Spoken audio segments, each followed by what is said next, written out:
আজকে কোন সেক্টরটি বাদ দিয়ে কোন সেক্টরে কথা বলবেন দুর্নীতি? কয়েকদিন আগে একটি পত্রিকা, বাংলাদেশের একটি পত্রিকা নিউজ করেছে যে কুইক রেন্টালগুলো আওয়ামী লীগের বিলোনিয়ার তৈরির কারখানা হয়ে গিয়েছে।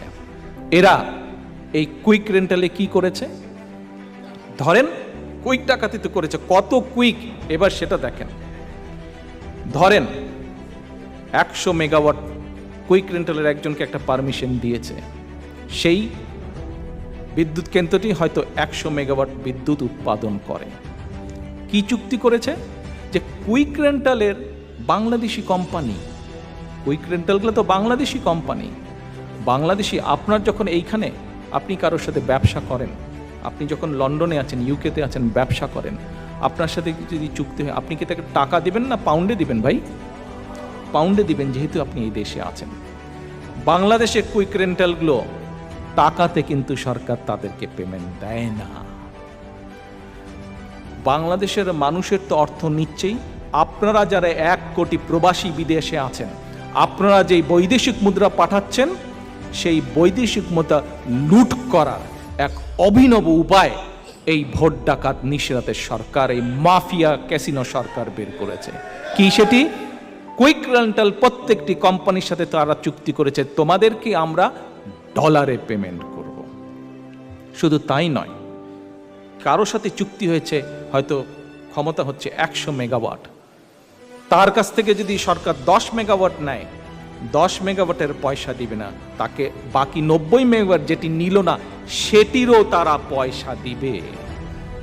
তাহলে দেখেন কিভাবে দেশের মানুষের অর্থ এবং প্রবাসী আপনারা যারা আছেন, আপনাদের কষ্টার্জিত বৈদেশিক মুদ্রা কিভাবে এরা কুইক রেন্টালের নামে লুট করেছে, এবং শুধু লুটই করে নাই, লুট করে পাচার করেছে। পত্রপত্রিকায় পড়ে এসেছে আজকে প্রত্যেকটি কুইক রেন্টাল তাদের নিজেদের লোকজনের নামে দেওয়া, এবং বিদেশে বিভিন্ন দেশে বিলোনিয়ার লিস্টে নাম উঠেছে এই আওয়ামী লীগ নামক দলের যে লোকজন, তাদের নাম উঠেছে, যার বাংলাদেশের মানুষের পয়সা দিয়ে তারা বিলোনিয়ার হয়েছে। 1996 সালে যখন এরা জোর করে ষড়যন্ত্রের মাধ্যমে ক্ষমতা দখল করলো, পরবর্তীতে যখন 2001 সালে দেশনেত্রী খালেদা জিয়া জনগণের রায় নিয়ে আবার দেশ পরিচালনার দায়িত্ব পেলেন, সেই সময় খালেদা জিয়াকেও কষ্ট করে কিভাবে দেশকে দুর্নীতি থেকে বের করে নিয়ে আসতে হয়েছিল, তার ছোট্ট একটি হিসাব আজকে আপনাদের সামনে আমি উপস্থাপন করতে চাই। প্রিয় ভাই বোনেরা, 2001 সালে যখন আওয়ামী লীগ ক্ষমতা ছেড়ে যায়, ওরা ক্ষমতা ছাড়ে জুন মাসে, অক্টোবর মাসে নির্বাচন হয়। অক্টোবরের 1 তারিখে, আপনাদের নিশ্চয়ই মনে আছে। অক্টোবরের 10 তারিখে বাংলাদেশের জনগণের রায় নিয়ে বাংলাদেশ জাতীয়তাবাদী দল বিএনপি দেশনেত্রী খালেদা জিয়ার নেতৃত্বে সরকার গঠন করে।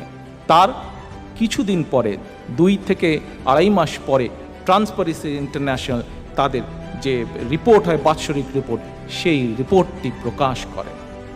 প্রিয় ভাই বোনেরা, আপনাদের সামনে এই রিপোর্টটি আমি এখন পড়ে শোনাচ্ছি।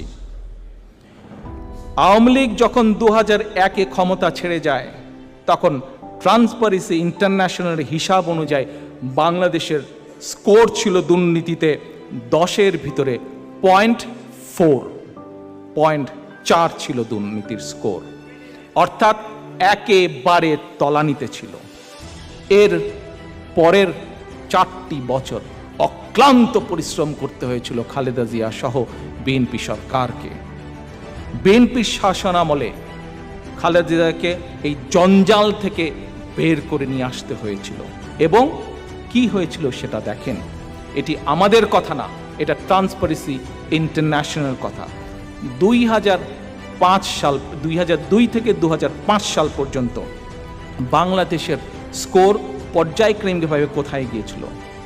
2002 থেকে 2005 সাল যথাক্রমে স্কোর ছিল 1.2, তার পরের বছর 1.3, তার পরের বছর 1.5, তার পরের বছর 1.7, এবং 2006 সালে বিএনপি সরকারের শেষ বছরে স্কোর ছিল 2, অর্থাৎ পয়েন্ট থেকে বেরিয়ে এসে আমরা পুরো দুইয়ে এসেছিলাম সেদিন।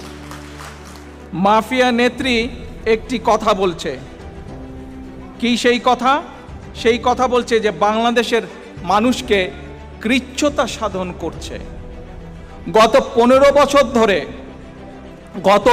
বছর ধরে জনগণের সম্পদ, দেশের সম্পদ লুট তরাজ করে তারা নিয়ে গিয়েছে, দেশে পাচার করেছে। বাংলাদেশ সহ বিভিন্ন আন্তর্জাতিক পত্র পত্রিকায় এই ব্যাপারে কি এসছে আপনারা সেগুলো খবরাখবর পড়েছেন, সে বিষয়ে আমি আর না যে আর লম্বা না করি। সে এই মাফিয়া নেত্রী বলেছে যে বাংলাদেশের মানুষকে কৃচ্ছ্রতা সাধন করতে হবে, দেশে নাকি দুর্ভিক্ষ আসছে। আজ বাংলাদেশের প্রতিটি মানুষ, বাংলাদেশের সচেতন প্রতিটি মানুষ আজ এদের এই পরিবার, এদের এই দলকে আজ দায়ী করছে এই দুর্ভিক্ষের জন্য। একটু আগে আমি বলেছি, যেই ইউক্রেনে যুদ্ধ হচ্ছে সেই ইউক্রেনের নেতারা কখনো বলেনি তাদের দেশে দুর্ভিক্ষ আসে। ইউক্রেন থেকে বাংলাদেশ হাজারো মাইল দূরে, অথচ বাংলাদেশের আজকে দুর্ভিক্ষের বলে কথা শোনা যাচ্ছে।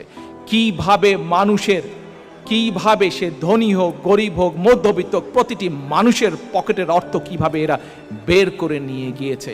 প্রত্যেকটি সেক্টর থেকে অর্থ লুটপাট করছে। বালিশের দাম 7,000 টাকা, নিশ্চয়ই এই গল্প আপনাদের মনে আছে। স্টেথোস্কোপ ডাক্তাররা দেখে, তার নাম 30,000 টাকা। বাংলাদেশে খিচুড়ি রান্না করতে বাংলাদেশের লোকজনকে বিদেশে পাঠাতে হয়, দেখেছেন আপনারা এই অবস্থা।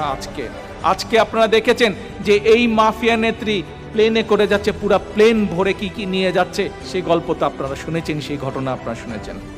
আজকে খুব দুঃখের সঙ্গে বলতে হয়, সকালবেলায় আমি একটি নিউজ দেখলাম, আজকে বাংলাদেশের মানুষের অবস্থা কোথায় গিয়ে পৌঁছেছে। আজকে আমি নিউজ দেখলাম। নিউজটা কি জানেন? নিউজটা হচ্ছে যশোরের একটি নিউজ, পত্রিকায় এসছে। মানুষ এতই সর্বহান্ত হয়ে গিয়েছে যে আজকে একজনকে জিজ্ঞেস করেছে যে গরুর গোশত কতদিন খাও না? বলে ভাই বহুদিন গরুর গোশত খাও না, তবে মাঝে মাঝে এখন একটু একটু করে খেতে পাই। কি করে খেতে পাও? যশোরে একটি জায়গায় কিস্তিতে গরুর গোশত বিক্রি হচ্ছে, ক্রেডিটে গরুর গোশত বিক্রি হচ্ছে। এই অবস্থায় নিয়ে গেছে এই মাফিয়া সরকার আজকে মানুষকে। আজকে তারা মানুষকে উপদেশ দিচ্ছে, কৃচ্ছ্রতা সাধন করেন। আসেন আমরা দেখি এই মাফিয়া সরকার কি কৃচ্ছ্রতা সাধন করছে। প্রিয় ভাই বোনেরা, আপনাদের দল, আপনাদের প্রিয় দল বাংলাদেশ জাতীয়তাবাদী দল অনেকবার সরকার পরিচালনা করেছে। শহীদ জিয়ার নেতৃত্বে সরকার পরিচালনা করেছে, দেশনেত্রী খালেদা জিয়ার নেতৃত্বে সরকার পরিচালনা করেছে। আপনারা কি জানেন? প্রিয় ভাই বোনেরা মন দিয়ে শুনবেন, বাংলাদেশের মানুষ আজ কিস্তি করে গরুর গোশ খেতে হচ্ছে। খবরে এসছে বাংলাদেশের শতকরা 30% মানুষ আজ সঠিকভাবে 3 বেলা খেতে পারে না। 30% মানুষ মানে 20 কোটি, যদি জনসংখ্যায় 30% মানুষ মানে 6 কোটির বেশি, প্রায় 7 কোটি মানুষের সংখ্যা হচ্ছে 30%। অর্থাৎ ইউকের জনসংখ্যা 7 কোটি, সমগ্র ইউকের মানুষ যদি আমরা ধরি ঠিকভাবে 3 বেলা খেতে পাচ্ছে না। আপনারা কি জানেন এই মাফিয়া শেখ হাসিনা তার প্রতিদিনকার আপ্যায়ন ব্যয় কত? জনগণের পকেট থেকে আপ্যায়নের নামে কত টাকা খরচ করে আপনারা কি জানেন প্রিয় ভাই বোনেরা?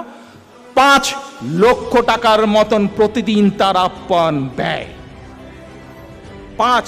যেই দেশের মানুষ 30% মানুষ খেতে পায় না ঠিকভাবে 3 বেলা, যেই দেশের মানুষ কিস্তি করে বাজার করে, কিস্তি করে জিনিস কিনতে হয়, কিস্তিতে ক্রেডিটে অল্প অল্প করে জিনিস কিনে, যেই দামের জিনিসের দাম 100 টাকা, হয়তো আজকে 10 টাকা দিল, কালকে 5 টাকা দিল, কিস্তি করে কিনে, সেই দেশে এই শেখ হাসিনা মাফিয়া নেত্রী প্রতিদিনকার তার আপ্যায়ন ব্যয় প্রায় 5 লক্ষ টাকা বাংলাদেশি টাকায়। 2022-23 সালে প্রধানমন্ত্রীর কার্যালয় আপনারা জানেন কত টাকা বাজেট থেকে বরাদ্দ করেছে? এটি কোনো উন্নয়ন ডেভেলপমেন্ট মিনিস্ট্রি না, শুধু একটি প্রশাসনিক অফিস। এটা সেখানে বরাদ্দ করা হয়েছে 5,500 কোটি টাকারও বেশি। 5,500 কোটি টাকা, অর্থাৎ প্রতিদিনকার হিসাবে যদি আসে 10 কোটি টাকারও বেশি জনগণের অর্থ সম্পদ লুটপাট করছে। আজকে এখানে যে কয়টা মানুষ আপনারা উপস্থিত আছেন, যারা দেখছেন, সবাইকে আমি বলে দিতে পারি, আপনারা লিখে রাখতে পারেন, যেদিন জনগণের সরকার প্রতিষ্ঠিত হবে এই 10 কোটি টাকা যে প্রতিদিন, এর কোনো হিসাব কেউ খুঁজে দিতে পারবে না, কোনো হিসাব নাই। এইভাবে তারা জনগণের সম্পদ লুট করছে। প্রতিদিন 10 কোটি টাকা তাদের প্রয়োজন মতন তারা নিয়ে যাচ্ছে 10 কোটি টাকা প্রতিদিন। তাহলে চিন্তা করেন গত 15 বছর যাবৎ প্রতিদিন কি পরিমাণ জনগণের সম্পদ, জনগণের অর্থ, জনগণের টাকা তারা লুট করেছে। এটি কোনো ডেভেলপমেন্ট মিনিস্ট্রি নয়, এই হচ্ছে তাদের কৃচ্ছতা সাধন। মানুষকে বলবে না খায় থাকো, আর নিজেরা প্রতিদিন প্রায় 5 লক্ষ টাকা আপ্যায়ন ব্যয় করবে, নিজেরা জনগণের অর্থ প্রতিদিন 10 কোটি টাকা 9-6 কোটি প্রস্তুত করবে। এই হচ্ছে এই অবস্থা আজ সরকারের।